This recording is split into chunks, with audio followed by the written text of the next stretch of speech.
प्रेम से परम पिता परमेश्वर कुल मालिक महाप्रभु के पावन नाम को याद करें। जय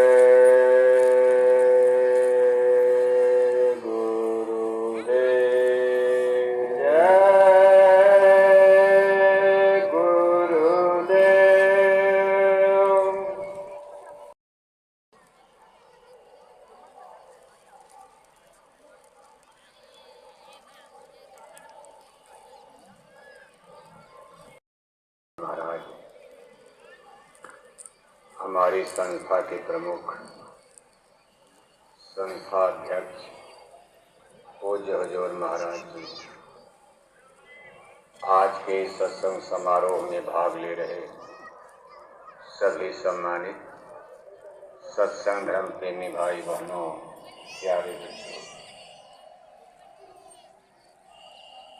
आज हम सभी लोग अपने प्यारे सदगुरु की दरगाह में अपने पूज्य दादा गुरु जी महाराज की यादगार में उनके मान सम्मान में संपन्न हो रहे वार्षिक भंडारे के अवसर पर उपस्थित हैं। ऐसा अवसर जीवन में कभी कभी भाग्य से नसीब होता। कोई भी स्पिरिचुअल पावर, आध्यात्मिक महामानव महापुरुष जब धरती पर जन्म लेते हैं, वो किस देश में पैदा हुए, किस जाति में पैदा हुए, उनका धर्म क्या है, मजहब क्या है, संप्रदाय क्या है, उनका कुल और वंश क्या है, माता पिता, गांव गिराम, उनका जिला, उनकी भाषा क्या है, इसका विशेष महत्व नहीं होता। सबसे बड़ा महत्व उनकी शिक्षाओं का, उनके ज्ञान का होता। आने वाली पीढ़ियां युग युग तक उनको अपने ज्ञान के लिए आदर्श माना करती। हमारे पूज्य दादा गुरु जी महाराज वैसे तो उत्तम कुल ब्राह्मण कुल में उनका जन्म हुआ था। जमाना अंग्रेजों का था, हमारा देश उस समय गुलाम था, ब्रिटानिया हुकूमत, अंग्रेजों का राज चलता था। इसी मथुरा से थोड़ी दूर पर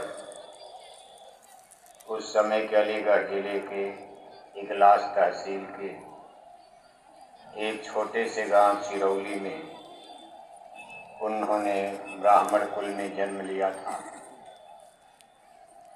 बहुत से भाई बहन उधर देखने के लिए जाते भी हैं, लेकिन वहाँ कोई विशेष चिन्ह नहीं बन पाया। ऐसा आदेश स्वयं दादा गुरु जी महाराज ने ही दिया था। उन्होंने गुरु महाराज को स्पष्ट कहा था कि मेरा कोई भी चिन्ह, मेरी कोई निशानी अगर बनाना भी है तो मथुरा में जमुना के पार बनाना। इसलिए गुरु महाराज ने ये विश्व प्रसिद्ध पावन मंदिर,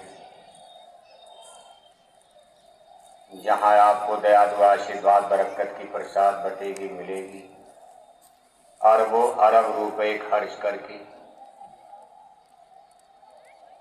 इसका उन्होंने निर्माण करवाया।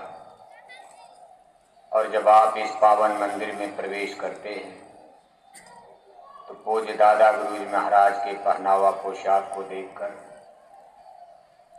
उनकी दुबली पतली शरीर को देखकर कभी कभी लोगों को आश्चर्य लगता। इतनी सादगी में इतनी बड़ी आध्यात्मिक शक्तियों के पुंज स्वामी छिपे हुए थे। उनको उनके गांव वाले ही नहीं समझ पाए। गांव वाले इतना जरूर कहते थे कि पंडित जी बड़े सीधे साधे आदमी हैं, लेकिन कोई ये नहीं जान पाया इस दुबली पतली शरीर में कितनी बड़ी शक्ति छिपी है। दूर दूर से चल कर के लोग, कोई कानपुर से, कोई हमीरपुर से, कोई दिल्ली से, कहाँ कहाँ से कुछ लोग वहाँ आते थे, सत्संग चलता था।